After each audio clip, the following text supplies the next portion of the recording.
Hey, benchmate, how's your new year? This is my first video after a long holiday, and today I will be sharing the tutorial video that I haven't made in a long time. It will be divided into two parts, some tips for dribbling skills and the scorpion kick. First, let me briefly show what we'll be talking about later.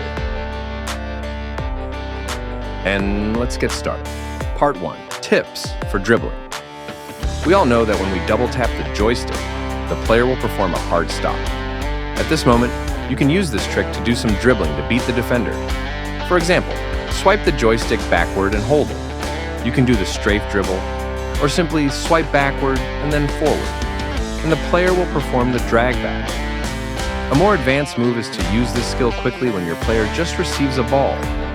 The player will do a flare turn at that moment, and you can quickly change direction or combine it with other skill moves to create a combo skill move. For instance, at this time, you can pair it with a flick-up jog to do the ballsy flick, or use the ball roll whiplash to quickly change direction, etc. This little trick may not make you a pro, but if used correctly, it can help you shake off defenders, especially during the first touch. Part 2, Scorpion Kick. As for the scorpion kick, I believe veteran players are already familiar with it, and you can find many related tutorials on YouTube. However, I'd like to share some of my insights. First, let's talk about how to execute it. The steps aren't difficult. The key to success lies in timing and the direction the player's facing. Just remember these 3 points. Move to an appropriate spot, 80% plus power lob pass, and when the shooting player is facing the pass direction and the goal, quickly swipe towards the goal. If you follow these points, you should generally succeed.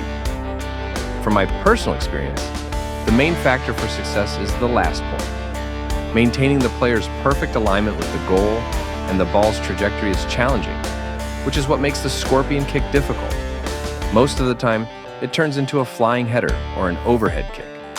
There's also a way to judge whether you can successfully execute it. From my experience, if you pass the ball and the landing spot isn't behind the shooting player, it usually won't work. In that case, I will quickly cancel the shot and regain control before passing again, which helps avoid wasting the opportunity. As for the swipe motion, it should be quick and as straight as possible. This part is similar to my previous tutorials on flare shots and passing, so if you're interested, you can check out that video. Additionally, scorpion kicks can be divided into a regular scorpion kick and a standing scorpion kick. When your shooting player is at a certain distance from the goal, it will be a regular scorpion kick. When they are very close to the goal, it becomes a standing scorpion kick. However, this is quite difficult, as these situations often get disrupted by the opponent during the passing process. By the way, my Lamal once executed a scorpion touch when receiving a long pass from the opponent in the midfield, and my Pirlo also seemed to have done it, but it happened so quickly that I didn't catch it clearly. After all this time playing, those are the only 2 performances, and it's clear they were random AI executions. I've thought about trying to recreate those situations, but I haven't pulled it off successfully.